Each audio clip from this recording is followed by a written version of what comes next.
Bismillah.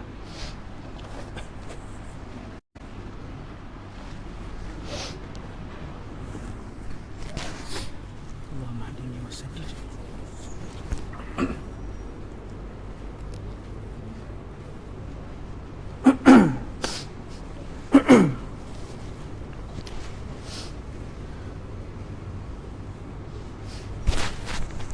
Assalamualaikum warahmatullahi wabarakatuh.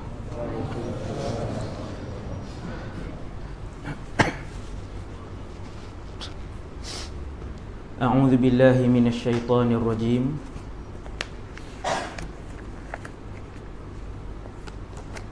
Bismillahirrahmanirrahim.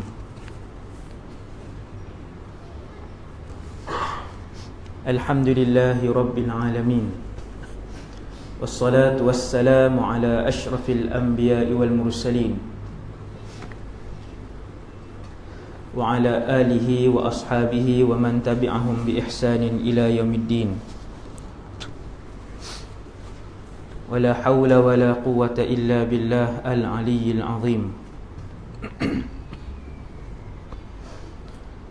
Wa la hawla wa la quwwata illa billah al-aliyyil azim. Wala haula wala quwwata illa billah al-aliyyil azim.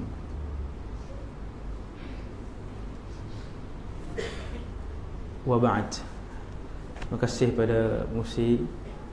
Sebelum ni ceramah tajuk apa saya? Dulu saya tajuk apa sini? Nabi Nabi Sallam.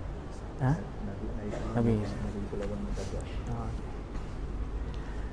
pengurusi surau, Tuan Imam, para Bilal, jawatan kuasa, seterusnya muslimin dan muslimat yang dirahmati Allah Subhanahu wa taala sekalian. Malam ni sekali lagi saya dan kita semua akan melihat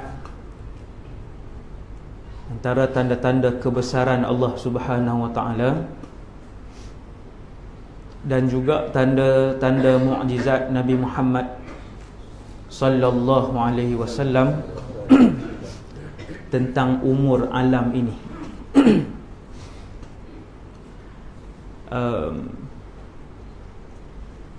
Beberapa bulan yang lepas tajuk kita Nabi Isa berlawan dengan Dajjal, dan kali ini kita ke belakang sikit daripada zaman itu, iaitu zaman yang lebih awal, iaitu zaman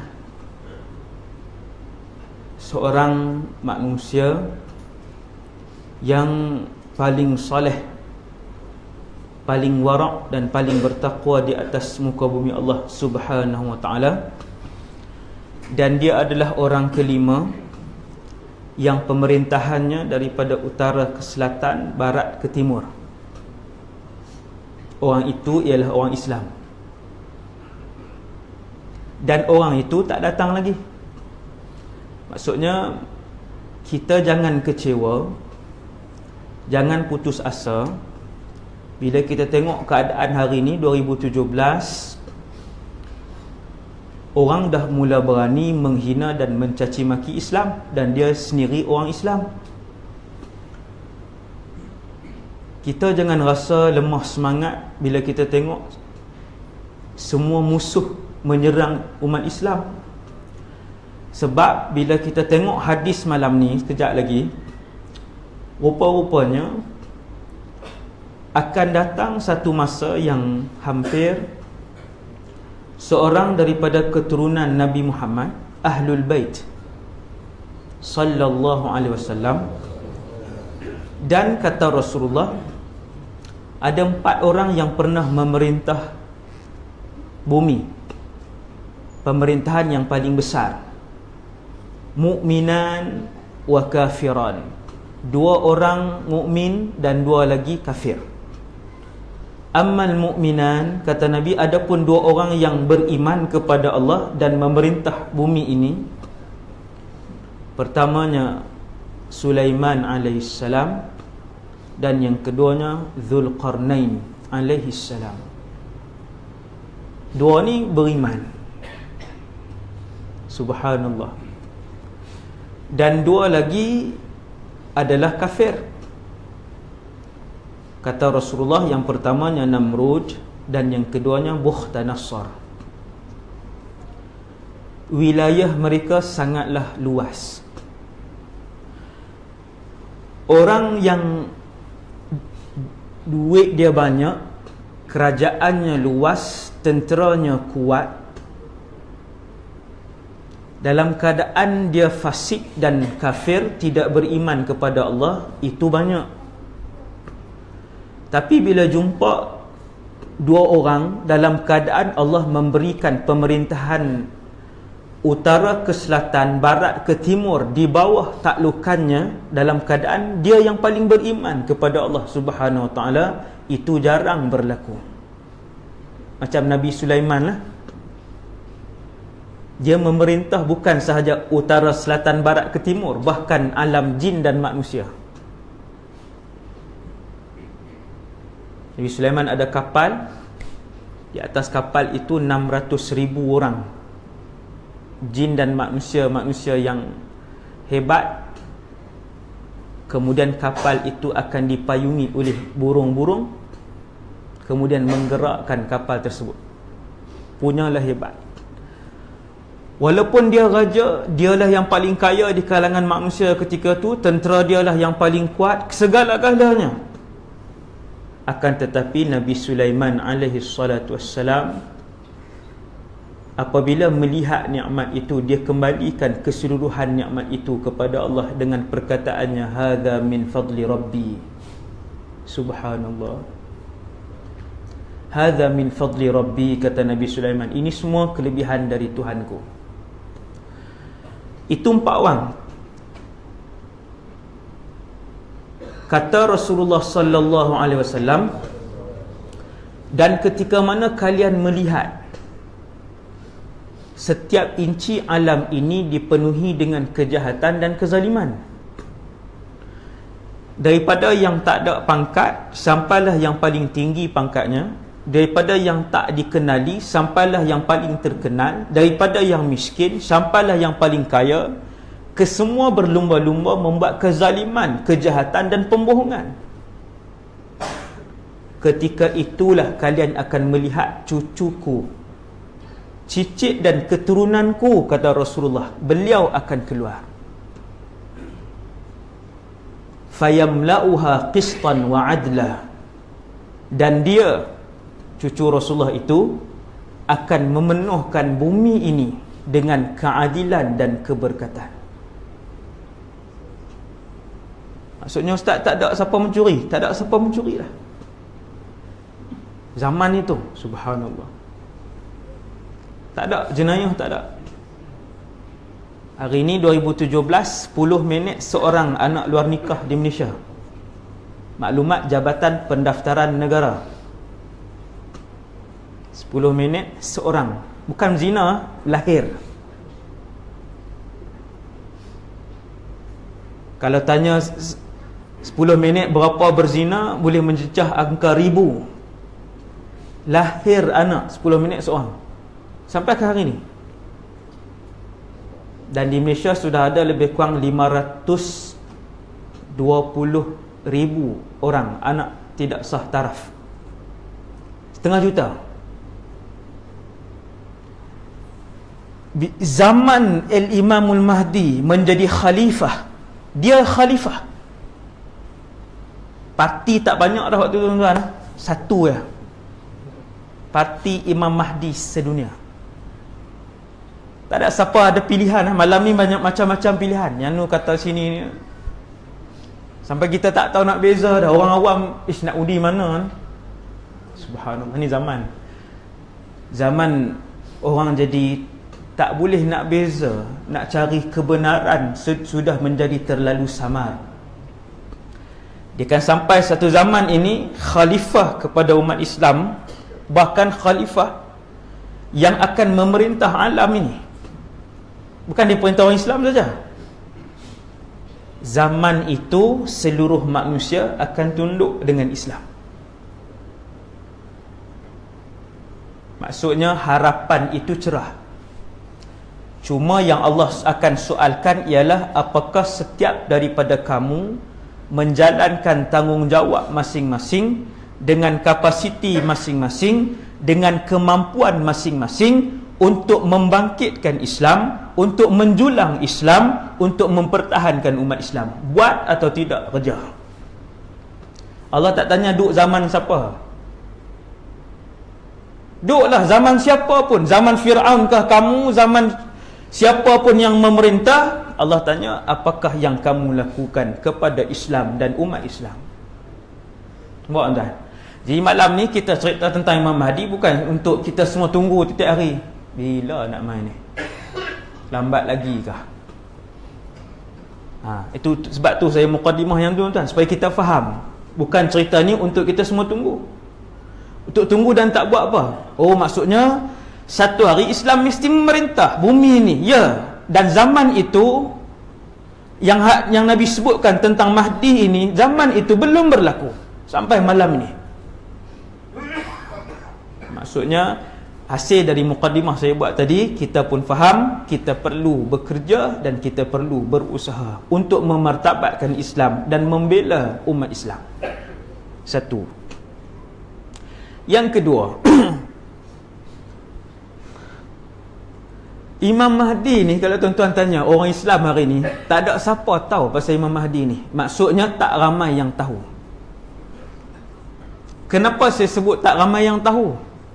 Sebab di Malaysia ini khususnya, bahkan umat Islam seluruh dunia umumnya, kita di tempat kita ni tuan-tuan, bukan Imam Mahdi, nak sebut asyhadu an la ilaha illallah wa anna Muhammadar Rasulullah pun tak erti. 2017, yang mana yang cikgu malam ni balik try pergi tanya nanti di kelas, bukan sekolah rendah, sekolah menengah. Sekolah rendah kita kata kotlah tak baligh lagi sebagainya. Sekolah menengah, wajib setiap kelas ada wakil minimum 5 orang. Bukan tak solat, tak pandai mengucap syahadah. Anak siapa? Ini bukan Zimbabwe, bukan Senegal. Ini fakta dan statistik yang dilakukan di Malaysia. Semua kelas sekolah menengah di Malaysia mesti ada paling sikit 5 orang dan ke atas.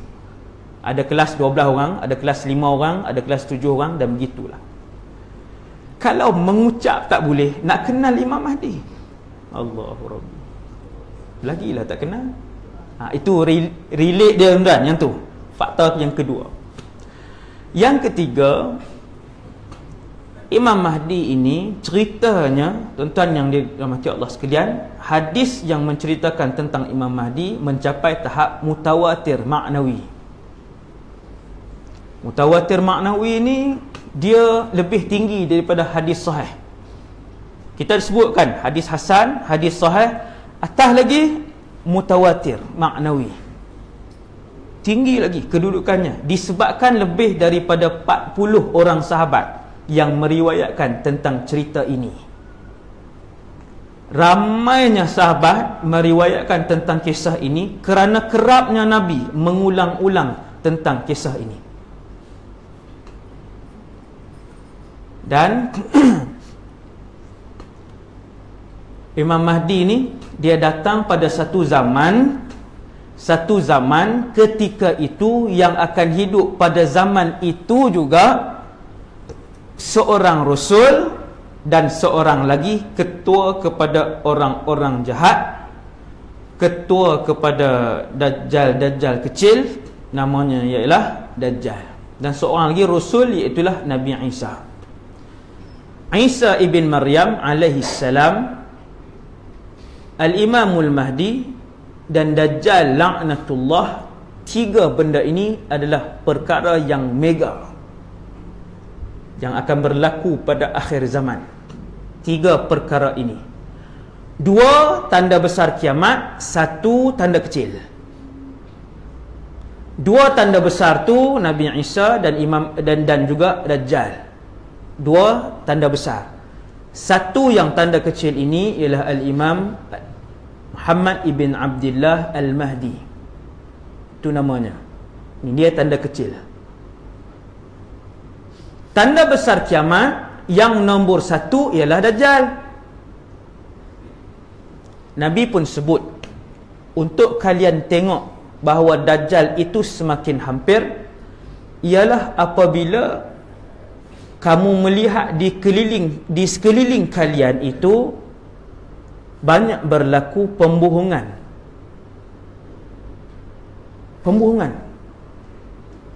Sehingga orang yang bercakap benar dipanggil penipu, yang penipu itu dipanggil bercakap benar. Sehingga orang yang amanah tidak diberikan jawatan, dan sehingga orang khianat diberikan jawatan, pentadbiran, pengurusan dan juga kepimpinan. Yang paling khianat dalam negara, yang tu yang diberi paling tinggi. Suasana itu, kata Rasulullah, dekat-dekat dengan kemunculan Dajjal. Ada lagi suasana tu tuan-tuan? Dah. Suasana manusia yang paling khianat, dialah yang diberikan jawatan yang paling besar, utama. Kemudian kata Rasulullah sallallahu alaihi wasallam, dekat dengan kemunculan Al-Imamul Mahdi pula ialah, tuan-tuan tengok tanda nu pun dah ada. Ini tanda yang Nabi sebut tentang kemunculan Mahdi. Kalian akan melihat, tadi saya dah sebut, kezaliman dan kejahatan itu berada di dalam kehidupan masyarakat.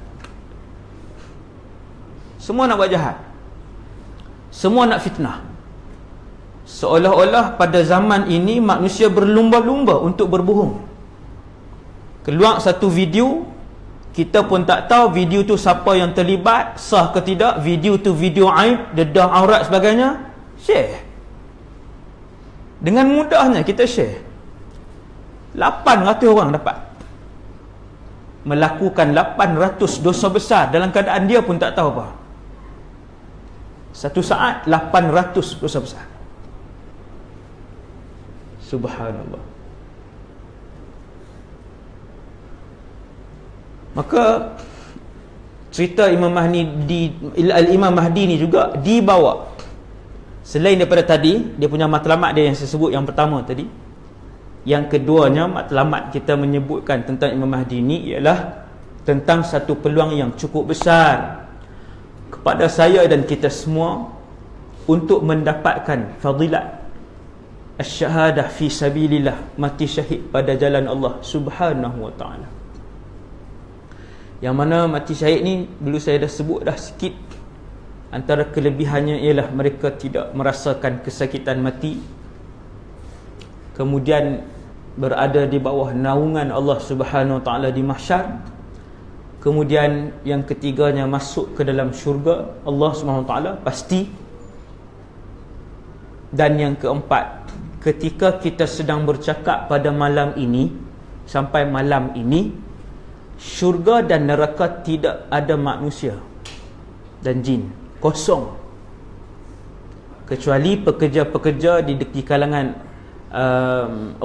ghilman, pemuda-pemuda yang bekerja di dalam syurga. Yang tu memang ada ni sampai sekarang.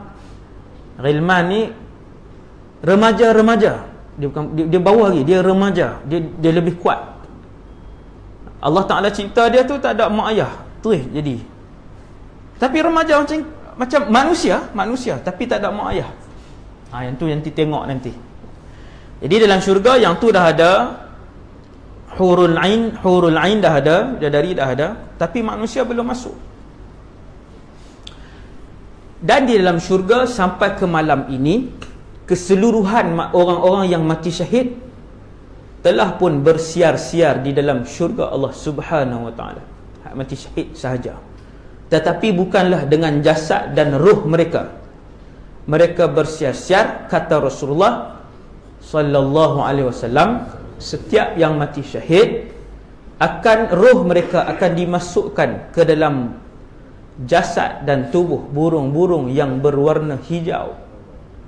Lalu burung ini berterbangan ke mana sahaja yang dikehendaki oleh ruh yang mati syahid itu, untuk bersiar-siar di dalam syurga Allah.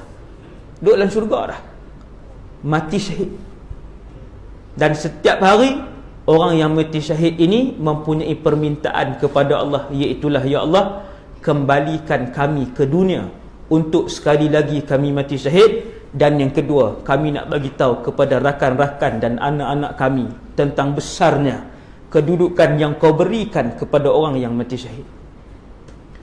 Kita ingat mati syahid ni dah selesai. Dulu saya kecil-kecil pun saya tak pernah jumpa hadis ni.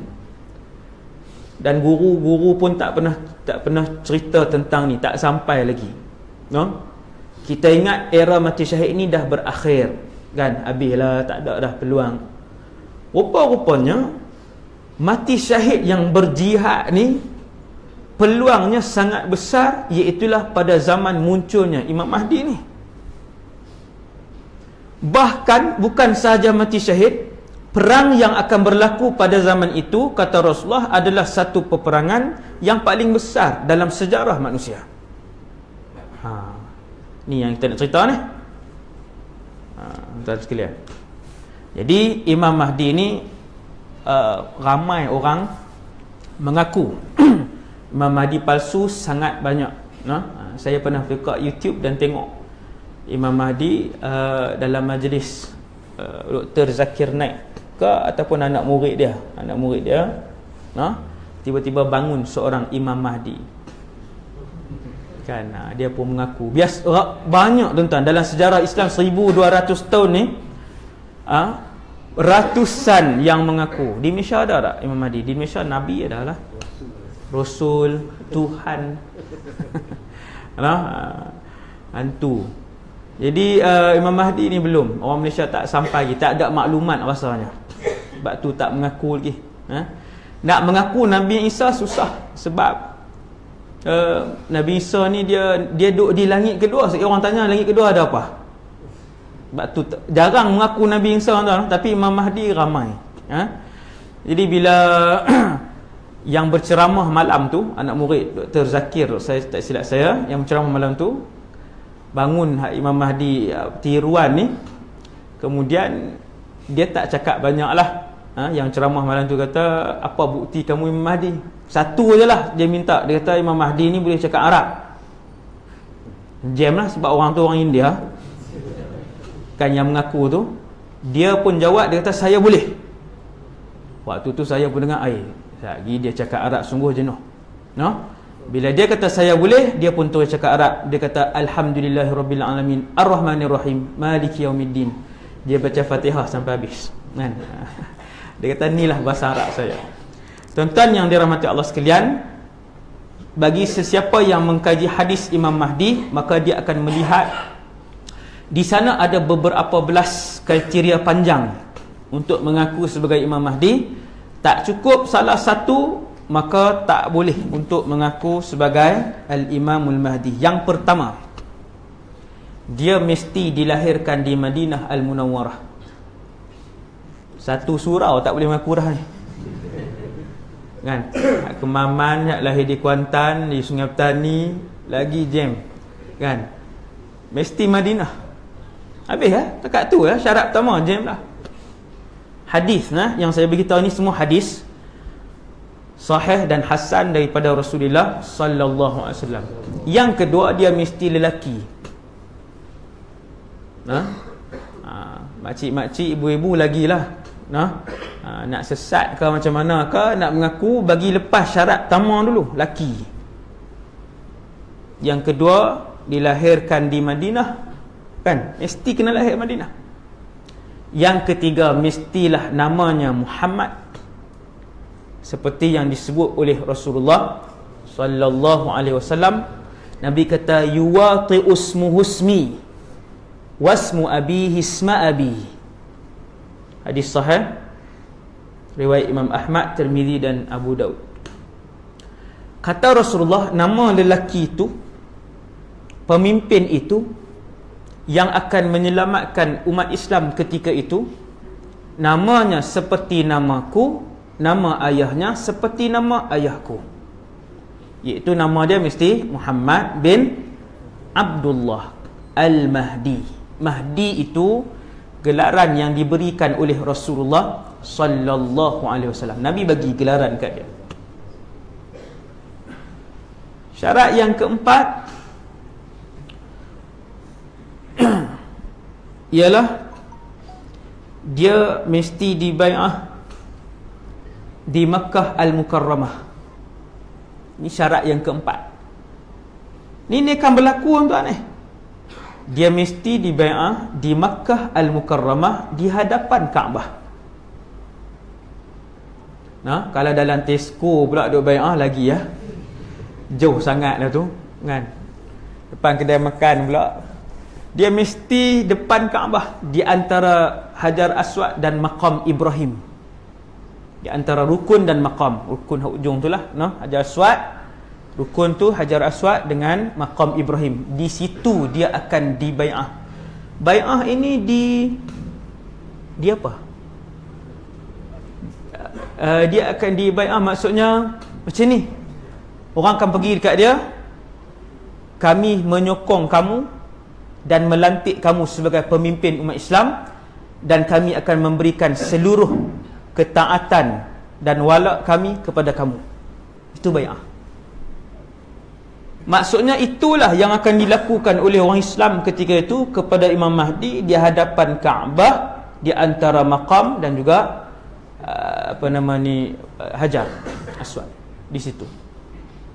Dan disebutkan dalam hadis dhaif bahawasanya antara yang terawal yang menentukan bahawa pemuda itu ialah Imam Mahdi ialah ulama-ulama daripada Syam. Ni kehebatan bumi Syam kan. Ulama-ulama daripada Syam dan ulama-ulama daripada Iraq. Ratusan ulama-ulama ini akan pergi kepada Al-Imamul Mahdi, dan dia akan dibai'ah dalam keadaan wahwa karih, dalam keadaan dia tidak mahukan jawatan itu. Pelik ke tak pelik? Tak pelik lah. Sebab memang orang soleh dia tak gila jawatan. Yang berebut jawatan, yang melobi-lobi ni sampai bergaduh-gaduh ni orang gila dunia. Jawatan bukan benda mudah. Nabi nasihatkan kepada sahabatnya yang bernama Abu Dhar, wahai Abu Dhar, jawatan ini satu benda yang akan diakhiri dengan penyesalan, kerana dia adalah tanggungjawab yang akan dipersoalkan oleh Allah di hari kiamat.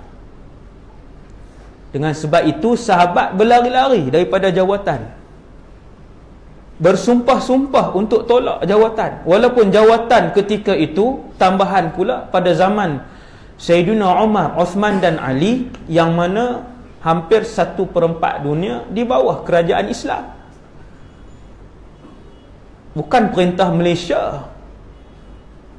1/4 dunia. Tuan-tuan bayang kekayaan waktu tu. Kekayaan. Bagaimana tentera Islam memindahkan kekayaan kerajaan Rom ke Madinah.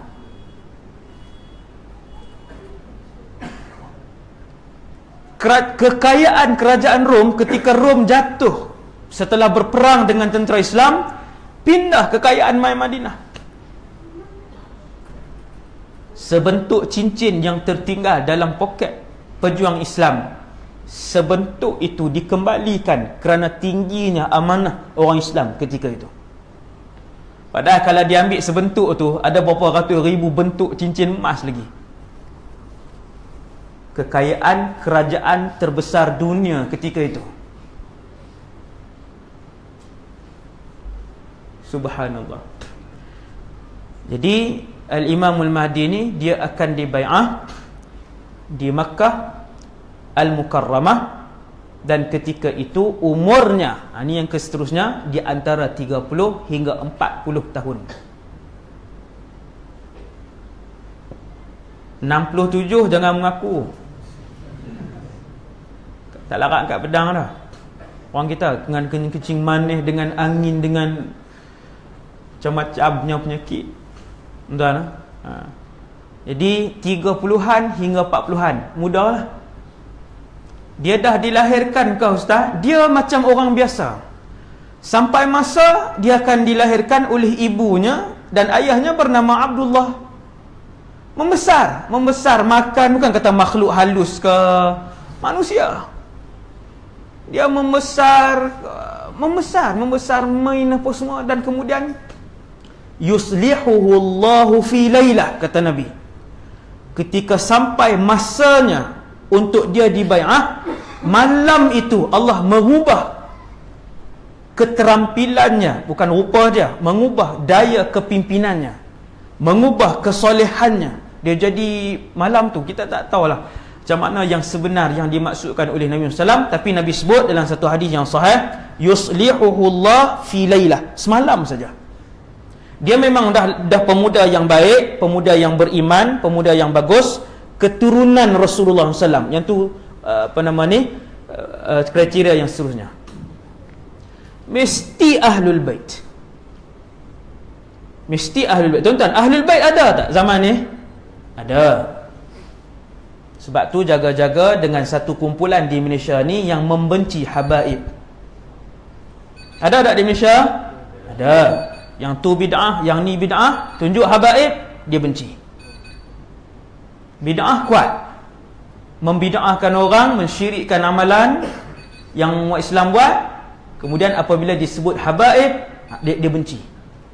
Boleh tengok video 3-4 orang kan, geng ni. Sedangkan habaib yang ada di Malaysia ni tuan-tuan, kesemuanya mempunyai susur galur, sampailah sama ada ke Hasan ataupun Sayyidina Husain. Membenci ahlul bait di antara tanda nifaq, munafik. Bahaya kumpulan ni. Ustaz satu grup, inna lillahi wa inna ilaihi raji'un. Kalau dia benci yang sesat, tak ada masalah. Okey.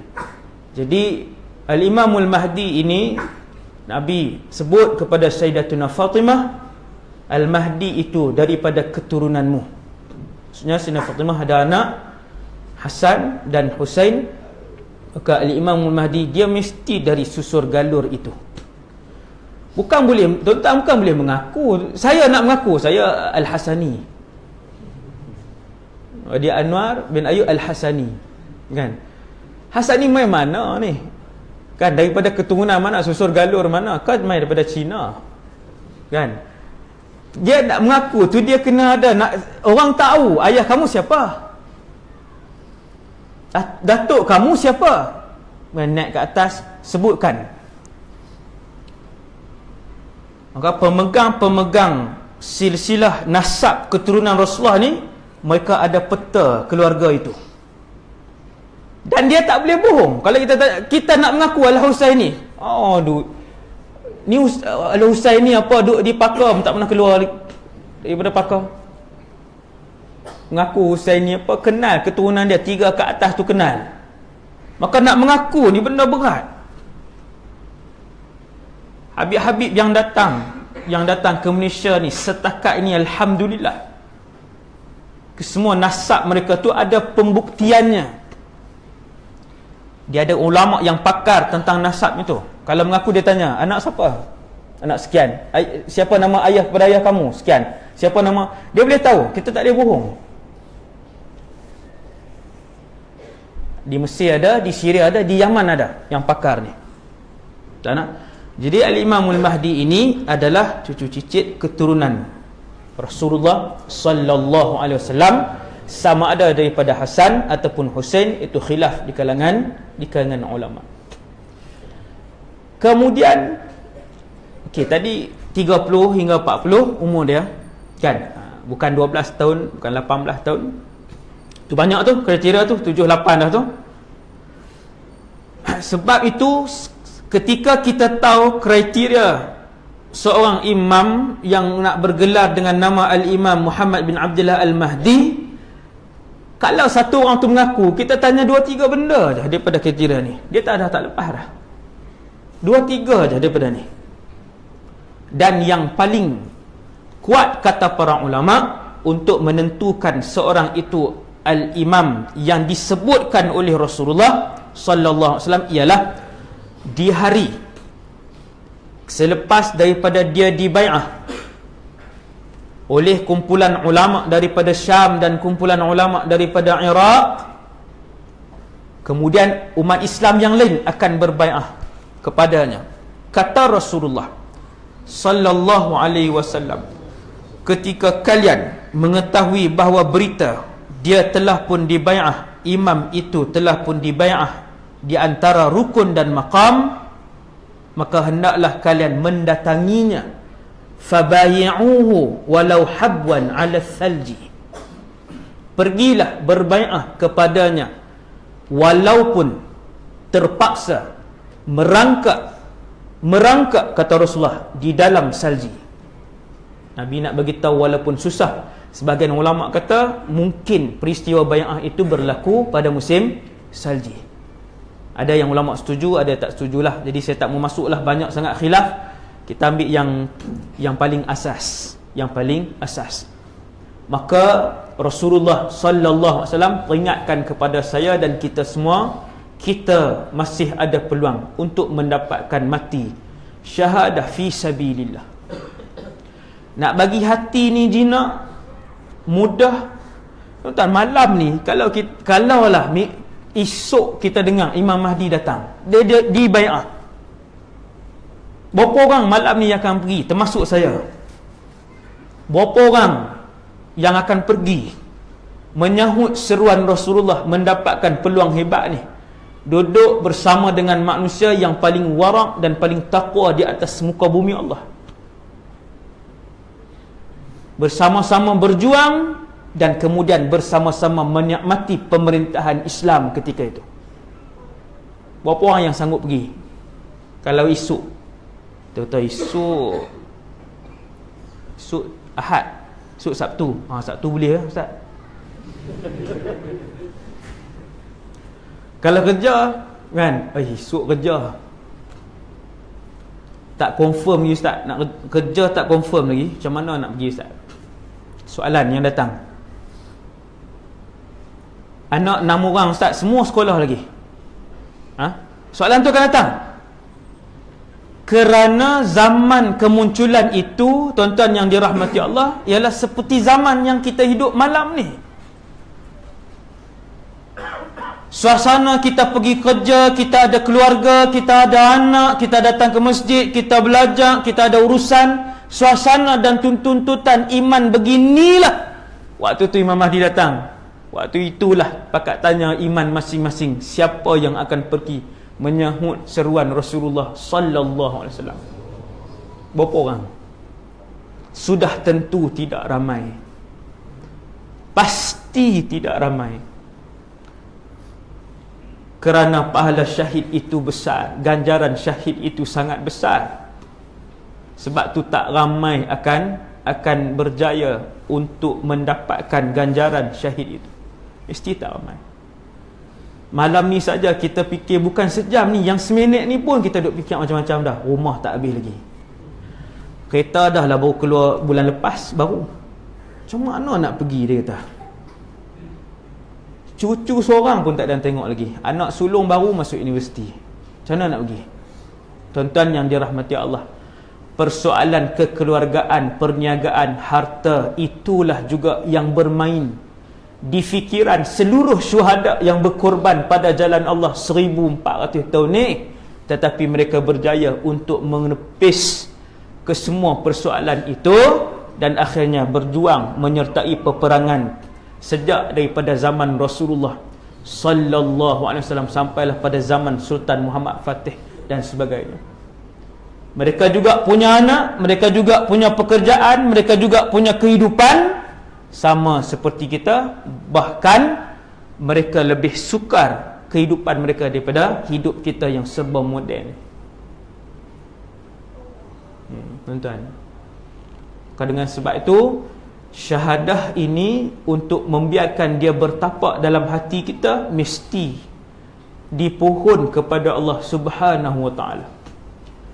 Man sa'ala Allah asy-syahadata bisidqin ballaghahu Allahu manazil asy-syuhada wa in mata ala firasyih. Nabi kata, sesiapa yang selalu memohon kepada Allah dan berazam kepada Allah, tiap-tiap hari minta, setiap hari berazam, untuk mendapatkan syahadah, Nabi kata Allah akan memberikannya kedudukan itu sekalipun dia mati di atas katilnya. Tuhan bagi dia mudah. Dengar nak mati syahid, dengar nak berjihad, hatinya mudah.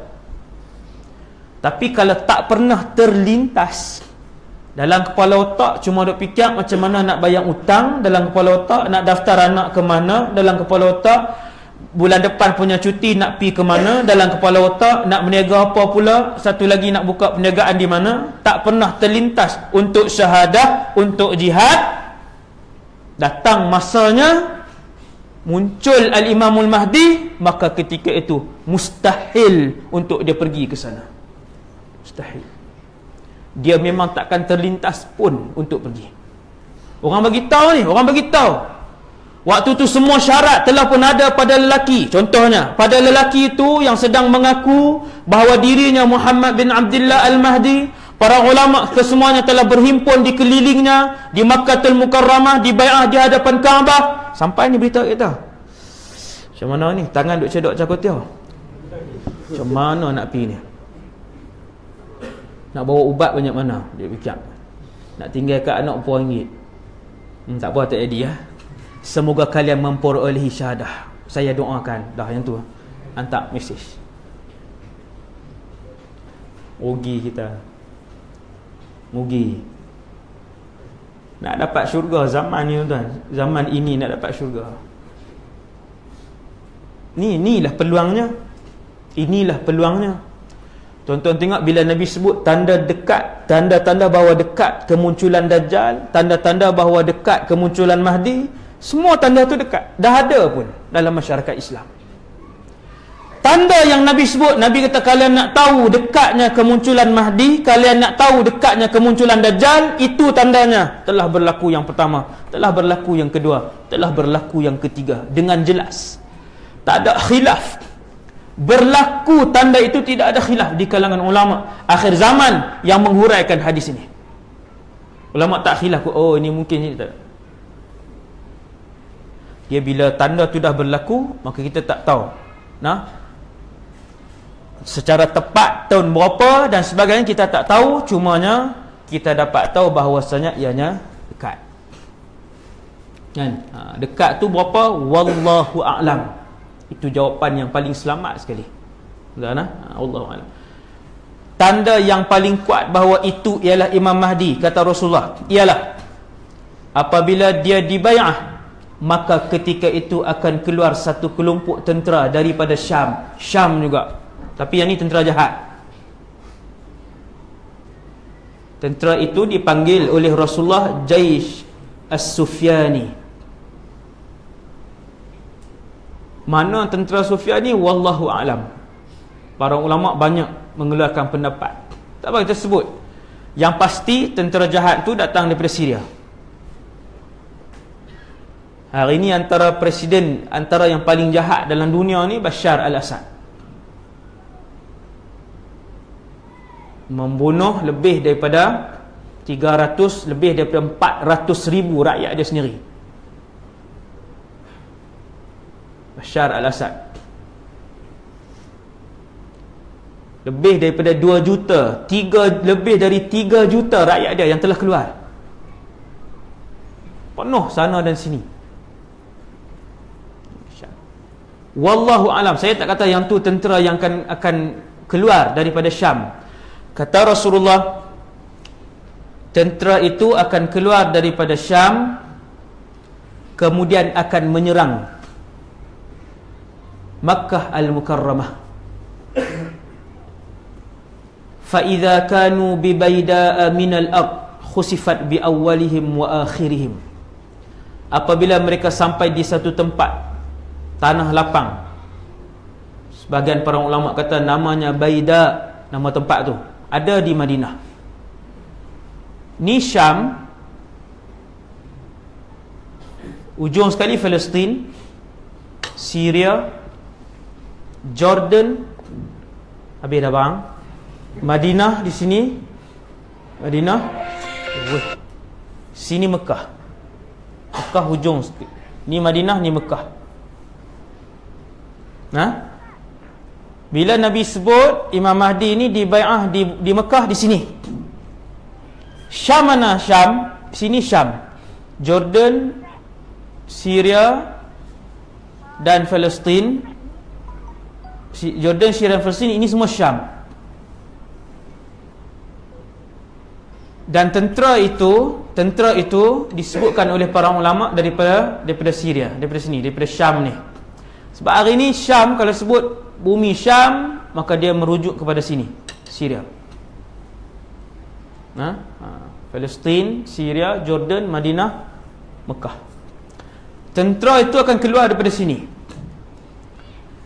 Bila tentera ni dia dengar kata di Mekah Al-Mahdi dibai'ah, umat Islam sedang berkumpul di kota Mekah membai'ah Imam Mahdi, dengan lajunya makin ramai, terbentuk satu pasukan, keluarlah tentera ni, siap keluar dengan senjata dan tentera.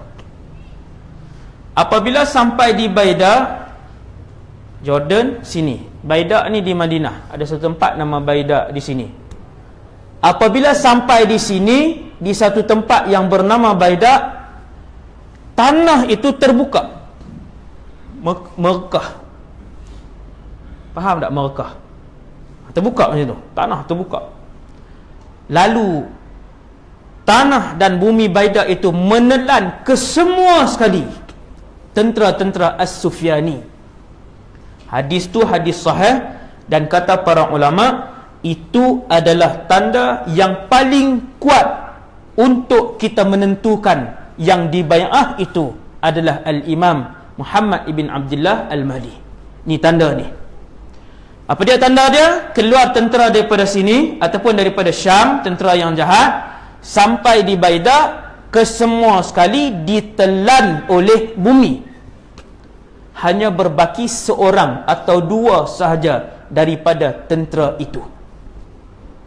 Baki itu pula berlari, bagi tahu dekat penduduk Syam, dan satu lagi bagi tahu kepada penduduk di Makkah bahawasanya tentera mereka kesemuanya telah pun mati. Ramainya tentera ni tuan-tuan, ramainya tentera ni, yang ada di keliling tentera ni pun masuk dalam lubang tu. Hak peniaga yang lalu di situ nak pergi tengok tentera siapa jalan. Kenapa saya sebut benda ni? Sebab Sayyidatuna Aisyah tanya, ya Rasulullah, yang ditelan oleh bumi ketika itu termasuklah orang-orang yang tak ada kena mengenal dengan tentera tu. Kan Nabi pun kata, yukhsafu bi awwalihim wa akhirihim thumma yub'athuna ala niyatihim. Ya wahai Aisyah, semua ditelan, dan nanti di padang mahsyar mereka akan dibangkitkan mengikut niat mereka. Ada yang tak ada kena mengena, maka dia akan dibangkitkan dengan niat hanya lalu saja, nak tengok saja, ataupun yang berniaga di situ saja, di kawasan tu dia berniaga, tentera lalu, telan sekali dengan dia sekali, masuk ke dalam tu.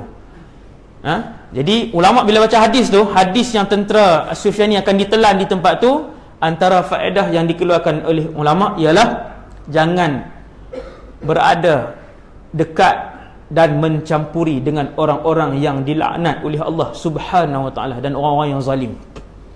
Jangan duduk dekat dengan mereka. Sebab dia main bala, kena semua sekali. Jadi selesai. Habis tentera ni pun kena telan. Selesai semua tu, alhamdulillah. Tapi belum habis lagi dia punya cerita dia. Apa berlaku? Orang pun mula membai'ah. Semoga kita di kalangan yang membai'ah dan menjadi seseorang daripada pasukan tentera terhebat di dunia itu. Bai'ah, kemudian Al-Imam Mahdi pun keluar daripada bumi Mekah, bawa pengikut-pengikut ni. Seluruh dunia lah tuan-tuan, seluruh dunia. Kalau tuan-tuan tanya, ustaz, waktu tu teknologi macam ni ke ataupun tak ada semua teknologi ni? Wallahu a'lam. Wallahu a'lam. Tak tahu, kita tak tahu apakah kesemua teknologi ni akan kekal. Kipas, lampu, satelit, internet, handphone kekal ke? Roket, jet, kapal terbang semua tu, ataupun kesemuanya terbatal dan rosak, dan manusia kembali kepada peralatan lama dan sistem lama, wallahu a'lam. Saya kita tengok ada beberapa petunjuk. Ada beberapa petunjuk. Jadi dia pun bawa keluar tentera tadi menuju dan berperang, meneruskan sesi peperangan. Tuan-tuan tengok, ni perjalanan dia. Waktu tu kalaulah selepas 5 tahun, selepas 9 tahun berlaku peristiwa itu, kita akan teringat perjalanan yang saya cerita pada malam ni. Imam Mahdi akan bawa tentera-tentera, pengikut-pengikut yang membai'ah ni bergerak daripada Mekah menuju ke Palestin ataupun ke Syam, ke Baitul Maqdis, dan berperang di sana. Dan pada ketika itulah sekali lagi insya-Allah Baitul Maqdis akan ditawan oleh umat Islam. Zaman tu, tuan-tuan, punya seronok zaman tu. Tapi nak kena tahan. Tahan dari segi apa? Pi berperang kan, bukan pi tengok orang lawan bola final. Nak beli tiket, tidur 2 hari depan stadium. Subhanallah, tingginya semangat juang membeli tiket final. Kedah lawan Johor lah baru ni. Subhanallah, saya tengok sedih, berhari pasang kemah, bergaduh-gaduh.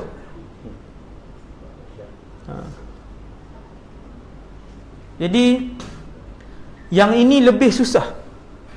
Nak tinggal kerja, nak tinggal harta, nak tinggal duit simpanan yang dah banyak, kan? Kemudian nak pergi ke sana, pergi pula berperang. Kalau senjata moden masih ada, tuan-tuan sekalian, senjata moden masih ada, seandainya zaman tu senjata moden masih ada, senjata apa yang akan kita hadapi ialah senjata yang tuan-tuan tengok hari ni lah. Nuklear tu, jet-jet yang tak boleh dikesan oleh radar, dia punya Jadi untuk peringkat pertama, Imam Mahdi akan bawa para pejuang ini kemudian berperang sehinggalah Baitul Maqdis berada di bawah pemerintahan Islam, dan Baitul Maqdis dijadikan sebagai pusat pemerintahan tentera ataupun Al-Imam Mahdi ketika itu. Alhamdulillah. Selepas daripada situ, perang demi peperangan, perangan demi peperangan.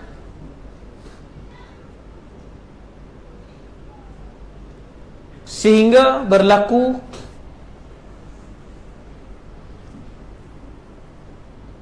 kita akan bersepakat dengan Rom. Siapa pula Rom ni? Nabi sebut Rom, tuan-tuan. Kalian akan bersepakat dengan Rom, berlawan dengan satu musuh lain. Siapa? Macam-macam lah ulama keluarkan pendapat. Antara yang paling banyak, kata para ulama, apabila Nabi sebut Rom, merujuk kepada Eropah dan Amerika Syarikat. Ramai ulama berpendapat sedemikian. Kita, orang Islam ketika tu, tentera Imam Mahdi, orang panggil apa? Bukan dia sepakat, dia panggil bekerjasama, bersekutu. Tentera Islam Imam Mahdi ketika itu akan bersekutu dengan tentera Nasrani, berlawan dengan satu musuh lain. Nabi tak namakan, Nabi kata berlawan dengan satu musuh lain. Ramai ulama, antaranya Dr. Umar Abdul Kafi yang mengkaji hadis akhir zaman, dia sebut musuh lain itu ialah Rusia.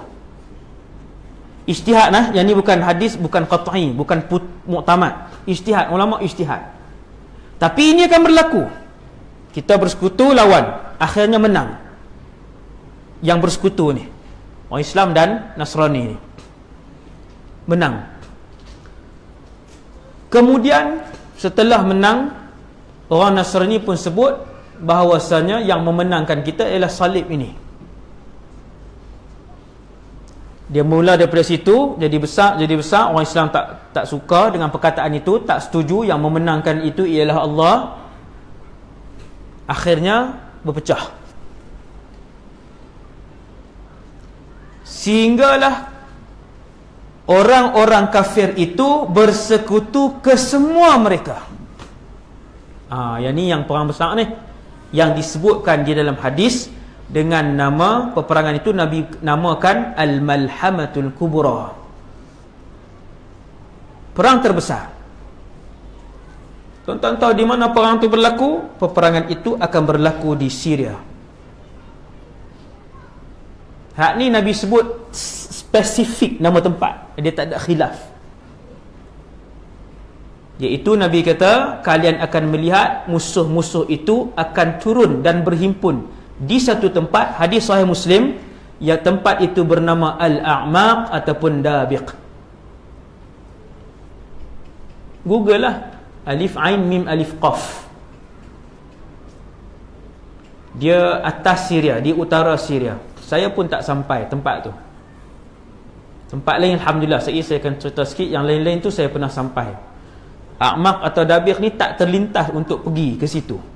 Katanya tempat itu sampai hari ni, tempat itu dia memang tak ada bangunan, dia kosong sejauh mata memandang. Memang nama tempat sampai hari ni 2017, tempat itu namanya A'maq, satu bahagian lagi namanya Dabiq sampai hari ni. Nabi kata di situlah mereka akan turun dan berhimpun. Mukjizat. Dan itu perang yang besar.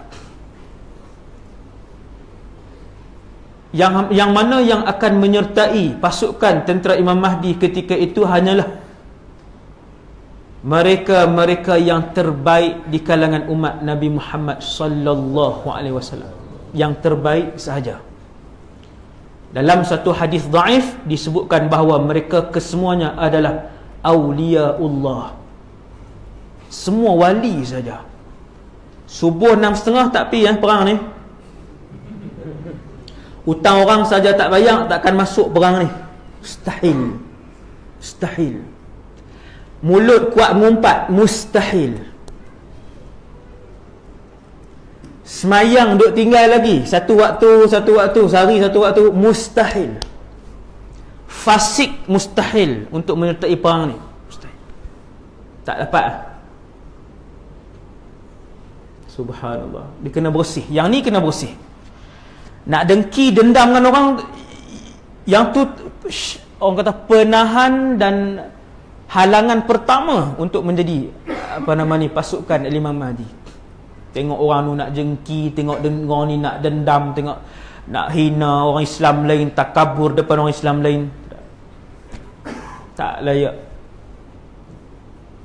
Tak syarat dia, tuan-tuan. Sebab tuan-tuan, nak berlaku perang ketika itu, ramainya tentera musuh bukan lagi 10 kali ganda, 20 kali ganda. Ramainya tentera musuh ketika itu ribuan kali ganda. Tuan-tuan, seorang nak bertemu, Allah, nak bertemu dengan ribuan kali ganda jumlah, bilangan, tuan-tuan. Kenapa saya kata ribuan? Kerana ketika itu musuh kesemuanya bersatu.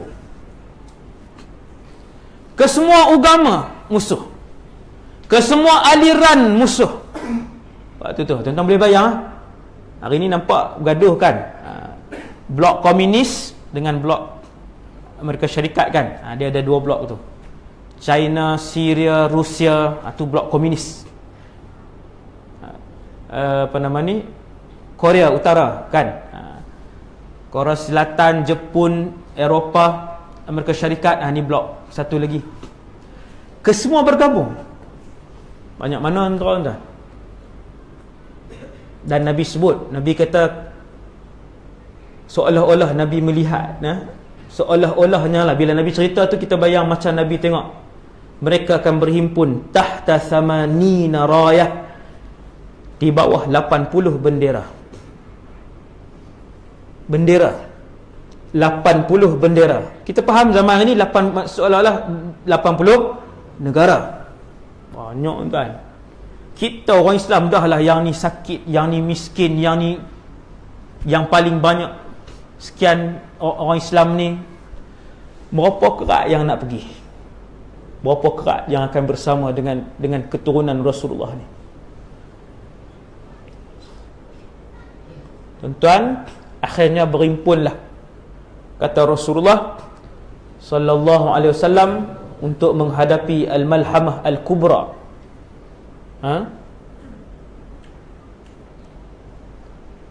Nabi sebut dalam hadis itu bahawasanya ketika berlaku peperangan itu, waktu berlaku perang tu tuan-tuan, burung yang melintasi kawasan itu jatuh kematian.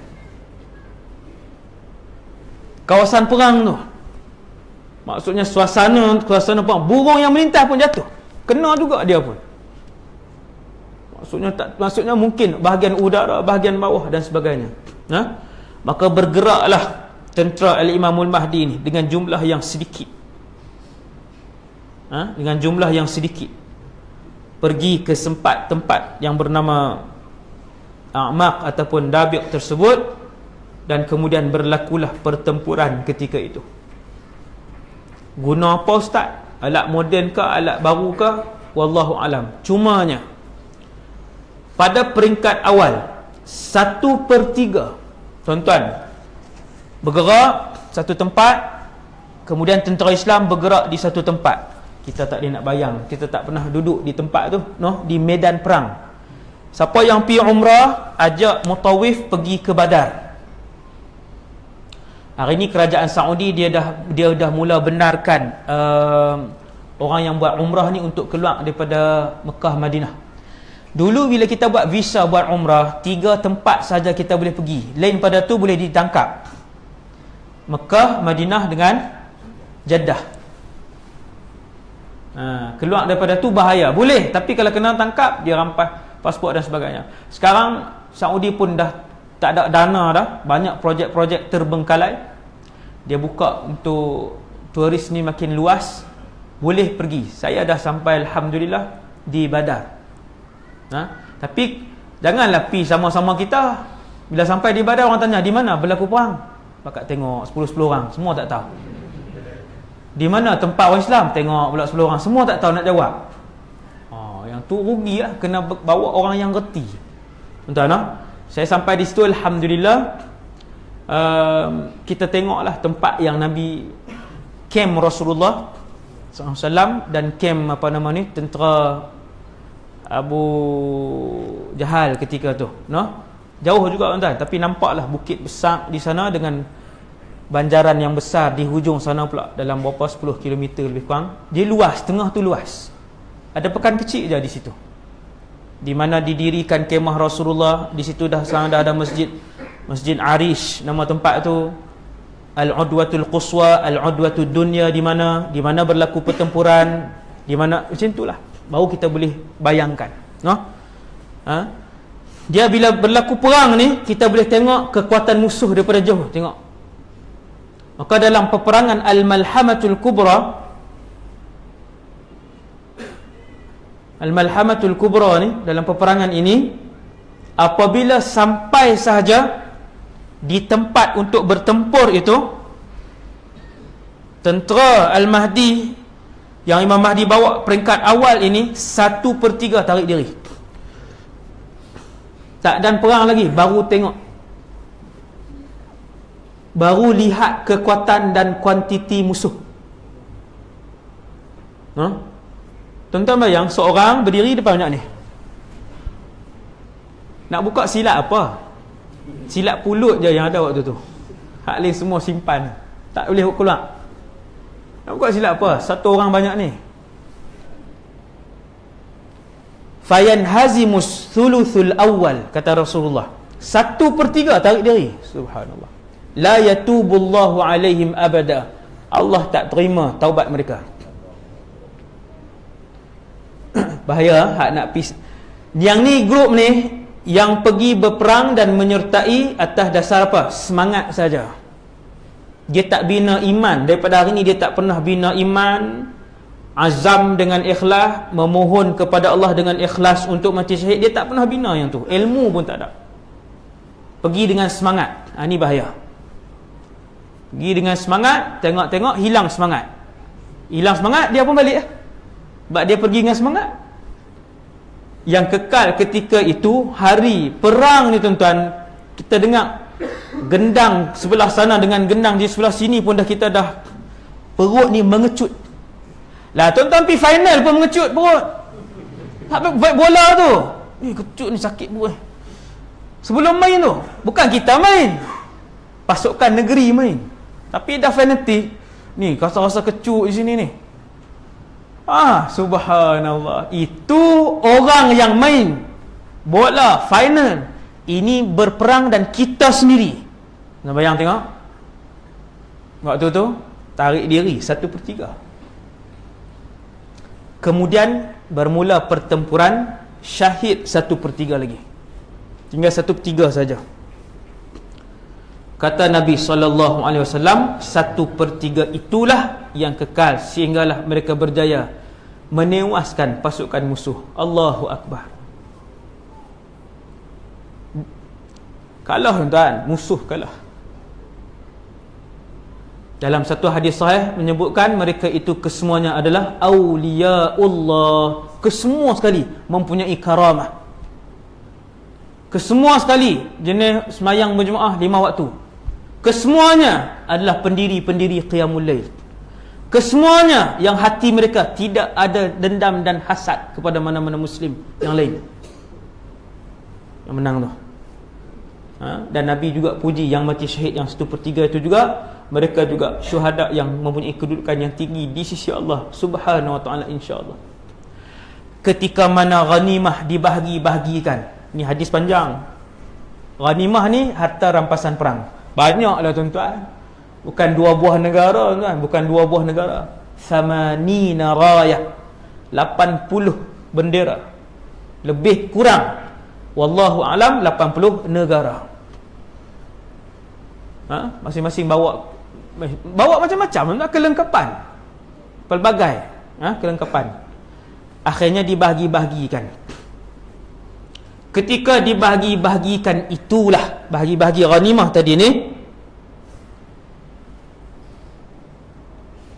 ada satu suara menjerit, kembalilah ke kampung-kampung halaman kalian, kerana Dajjal telah pun tiba di kampung halaman kalian. Dajjal pula waktu tu. Memang zaman dia sekali. Sebenarnya yang melaungkan itu adalah laungan palsu. Memang Dajjal telah pun ada, tetapi laungan itu adalah laungan palsu. Tahu? Ketika itu Imam Mahdi dia hantar 10 orang penunggang kuda terbaik kalangan umat Islam, yang paling ramai menganggotai tentera Imam Mahdi itu ialah tentera-tentera daripada Ahlil Madinah, bukan Madinah Munawwarah. Dalam hadis Sahih Muslim tu, hadis A'maq, hadis Dabiq itu, Nabi sebut daripada Madinah. Kesemua ulama menyebutkan yang dimaksudkan dengan Madinah itu ialah Syam, Mujahidin Syria. Hebat tuan-tuan, Mujahidin Syam sangat hebat.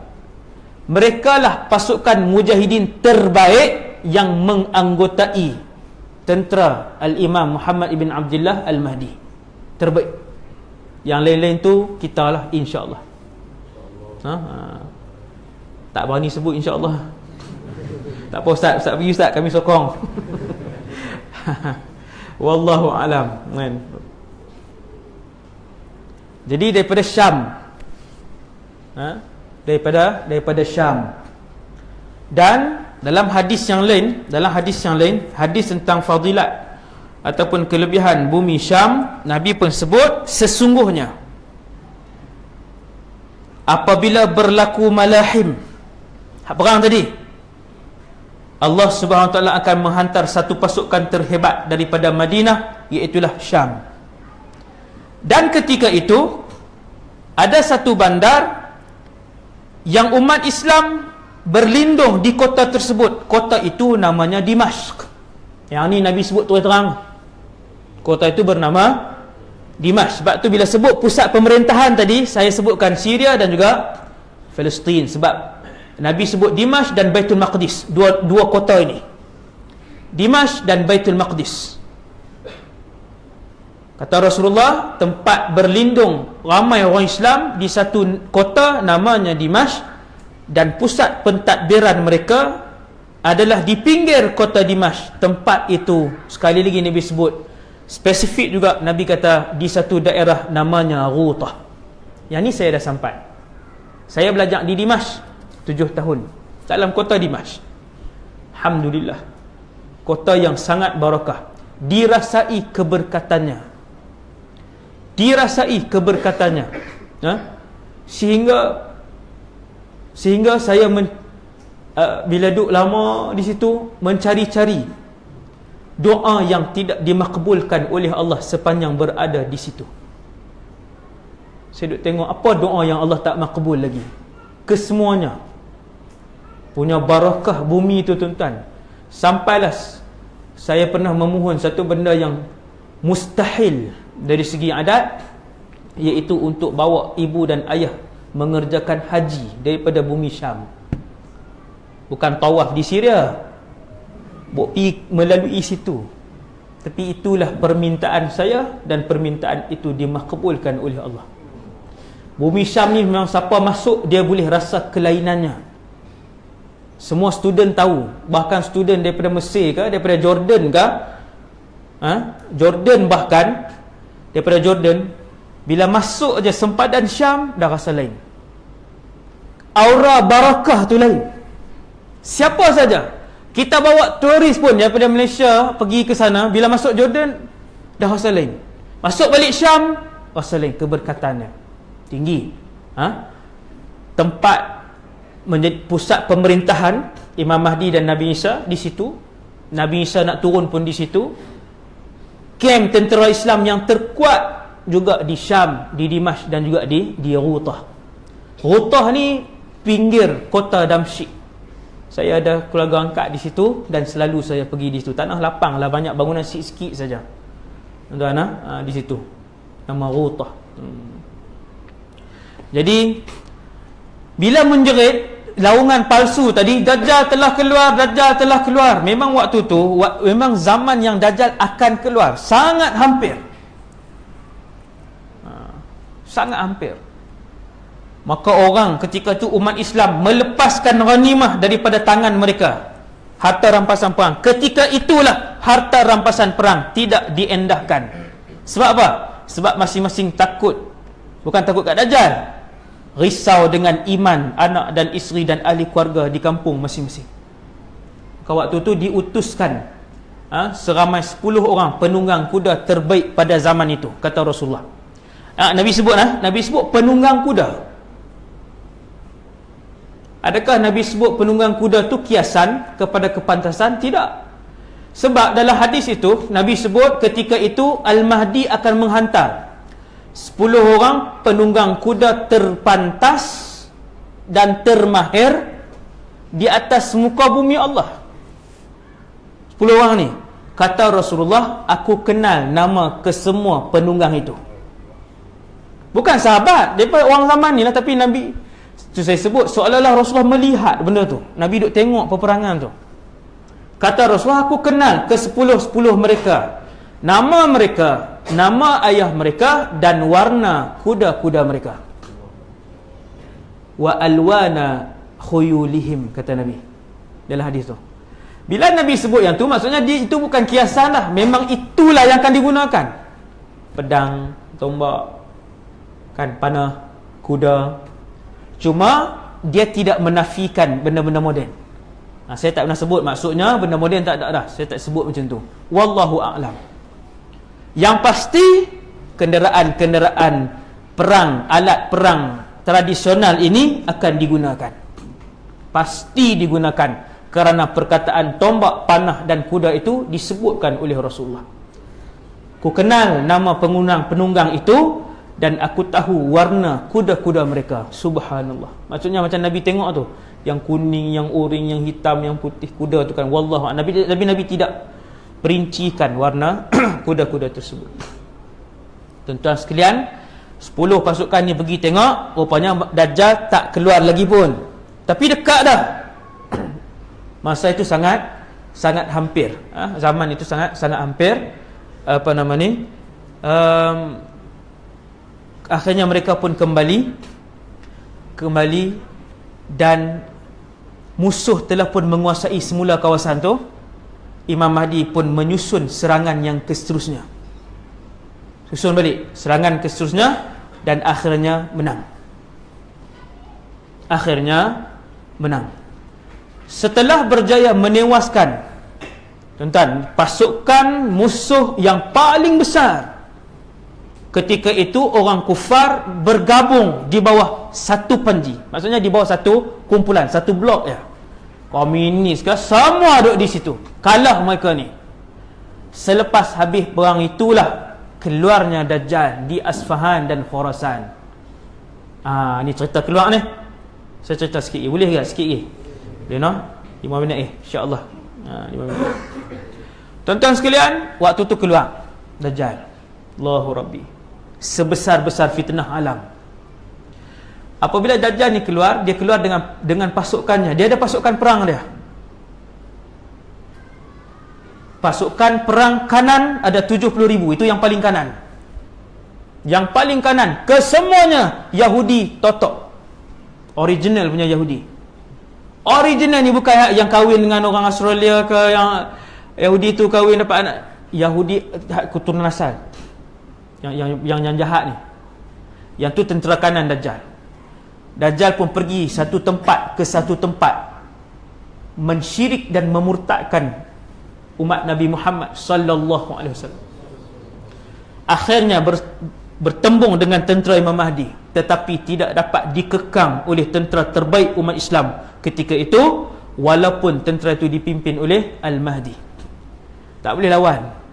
Akhirnya mereka berundur, satu tempat ke satu tempat, kalah di satu tempat, akhirnya berundur ke pusat pemerintahan. Di mana? Sini, Baitul Maqdis dengan Dimashq ni. Antara satu daripada dua tempat ni. Berundur ke sini. Sampailah mereka duduk di dalam satu masjid. Nabi tak sebut masjid apa, tapi Nabi sebut masjid itu di Dimashq. Tentera Imam Mahdi, yang ni saya dah sebut dah itu dalam ceramah yang lalu, saya dah sebut dah. Tentera Imam Mahdi dan para tentera akan duduk dalam masjid ni, tetap mendirikan solat walaupun perang. Dalam perang ni dia ada solat dalam keadaan berjalan, merangkak, berlari pun ada. Solat dalam peperangan tetap wajib. Mereka pun bersiap untuk solat. Dalam satu riwayat sembahyang subuh penuh mujahidin dalam masjid. Masjid mana? Wallahu alam. Tetapi para muhaddis yang lama dan yang kontemporari bila hurai masjid itu, mereka sebut masjid itu ialah Masjid Al-Umawi. 10 minit daripada rumah sewa saya waktu tu. Selalu kita pergi situ. Masjid itu masjid yang barakah, sangat tenang masjid itu. Ada Nabi Yahya alaihissalam, ada jasad dia, ada kepala Nabi Yahya di situ. Dalam masjid itu ditanam di bawah. Masjid itu pusat pemerintahan pada zaman Umawi, kerajaan Umayyah satu ketika dulu. Masjid itu pernah dijadikan pusat pemerintahan Umayyah. Situlah Imam Nawawi, Imam Ibn Taymiyah, Imam Ibn Kathir, Imam Al-Ghazali, ramai yang mengarang kitab, yang mengajar di masjid itu sepanjang tempoh 1000 tahun lebih. Masjid barakah. Jadi di situ mereka akan siap. Al-Imam Mahdi pun telah berada di hadapan. Saf telah diluruskan, iqamah telah pun dilaungkan. Allahu Akbar, turun Isa ibn Maryam alaihi salatu wassalam ketika itu. Sejurus Imam Mahdi mengangkat takbiratul ihram solat subuh pada hari itu, turunlah Nabi Isa. Kira Nabi Isa tuan akan turun. Yang ni satu lagi berita gembira kan, untuk umat Islam. Turun.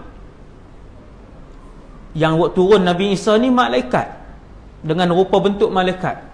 Sebab Nabi sebut dalam hadis sahih tu, Nabi Isa akan meletakkan tangannya di atas sayap malaikat. Tu tuan-tuan bayang apa tu? Burung helang macam-macam kan. Saya pun teringin juga kan. Kan bila Nabi kata meletakkan wadi'an yadaihi ala ajnihati malakain, tu teks dia, hadis sahih tu. Nabi Isa turun dalam keadaan meletakkan sayapnya di atas dua malaikat, dan dia turun di menara putih di masjid itu di timur Damsyik. Bila ulama tengok sifat masjid tu, ulama semua sebut itulah Masjid Al-Umawi. Balik sekali tengok Masjid Al-Umawi, tulis Menara Nabi Isa. Menara Nabi Isa. Dia turun di situ, kemudian Nabi Isa pun turun. Yang tak semayang lagi ni, tengok di belakang, hak ni hak geng lipat kain pelekat lambat, ambil semayang lambat kan, duduk belakang ni. Hak geng awal sah depan ni semua Allahu Akbar dah, no? Ni hak main ambil semayang lambat semua ni. Di kumpulan ni lah nampak mereka kenal Nabiullah Isa ibn Maryam. Macam mana mereka kenal sedangkan mereka juga tak pernah lihat seumur hidup? Jawapannya ialah, kata para ulama, mujahidin ini juga terdiri daripada mereka-mereka yang belajar dan mendalami ilmu agama. Bukan pitin kosong macam tu, tak ada apa. Belajar, orang reti.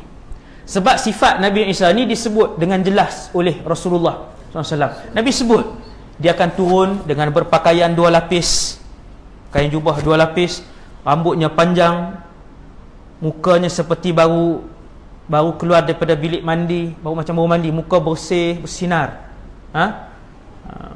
Kemudian Imam Mahdi pun berundur ke belakang setapak. Nabi Isa tolak kembali. Kata Nabi Isa, hadis ni banyak tau, hadis bahawa Isa akan turun dan sembahyang di belakang keturunanku. Kan? Takrumatullahi li hadhil ummah, kemuliaan daripada Allah untuk umat Nabi Muhammad sallallahu alaihi wasallam. Turun seorang rasul tapi dia solat di belakang keturunan Nabi sallallahu alaihi wasallam. Dia tak jadi imam. Nabi Isa kata Allah memuliakan umat ini, teruskan kamu menjadi imam. Dia tolak balik pelan-pelan bahu Imam Mahdi, tolak. Habis solat, Nabi Isa berjalan. Imam Mahdi pun serahkan kepimpinan kepada Nabi Isa waktu tu. Isra, maksudnya ketua waktu tu Nabi Isa. Buka pintu, ada Dajjal. Lalu Dajjal pun berlarilah selaju-lajunya. Memang dia pergerakan dia pun memang laju. Dia pun berlari selaju-lajunya. Di sini Masjid Al-Umawi, Dajjal berlari ke sini, ke Palestin. Dia akan dibunuh, kata Rasulullah, oleh Nabi Isa di satu tempat yang bernama Babul Lud. Boleh type dalam YouTube, tulis Mantiqah Babil Lud, dalam bahasa Arab lah. Bahasa Melayu tak naik.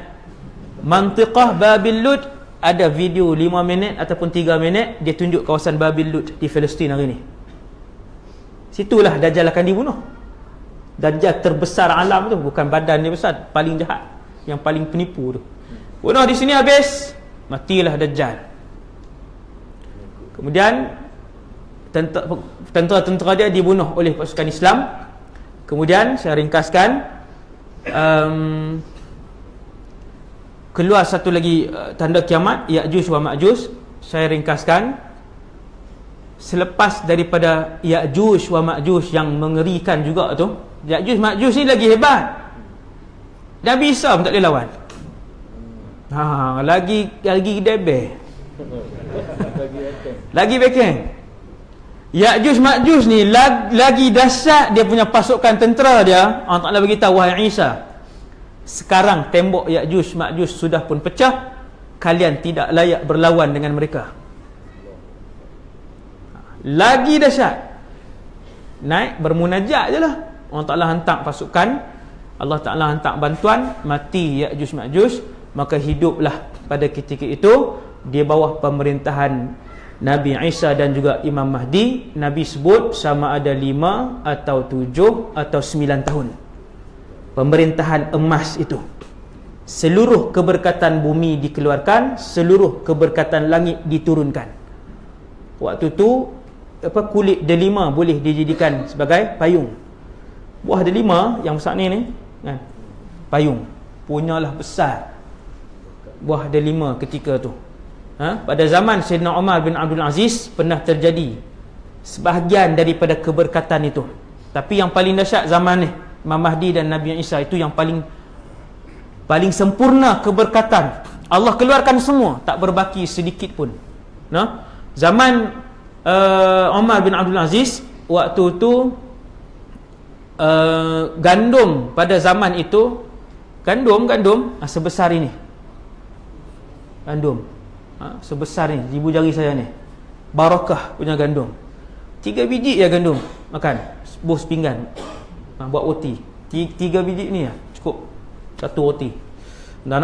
Barakah pada zaman itu, sehingga binatang-binatang tidak lagi berbisa dan sebagainya.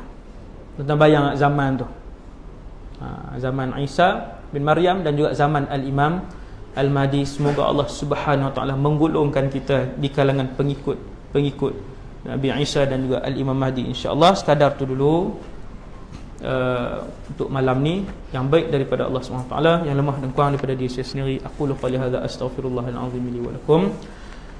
Assalamualaikum warahmatullahi wabarakatuh.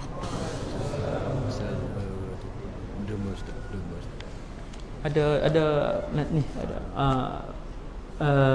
pihak surau memberi laluan kepada saya. Terima kasih untuk melancarkan sumbangan kepada sekolah yang siap dah tambun tanah lebih kurang 4 ekar apa semua. Sekarang buat boring air, 2 boring 11,000, kemudian nak masuk sada, masuk air, nak masuk elektrik, sebagainya. Akan mula bina lah insya-Allah sekolah ataupun kolej lah, kolej yang saya buat di sana untuk para pelajar yang terpilih lah. InsyaAllah kita akan ambil daripada setiap negeri. Para pelajar tersebut bulan depan akan mula naik bangunan pertama. Jadi insyaAllah malam ni, siapa yang ada zakat kelebihan daripada Allah Subhanahu Wa Taala, boleh sama-sama sumbangkan dalam tabung, ada tabung disediakan. Terima kasih. Assalamualaikum warahmatullahi wabarakatuh.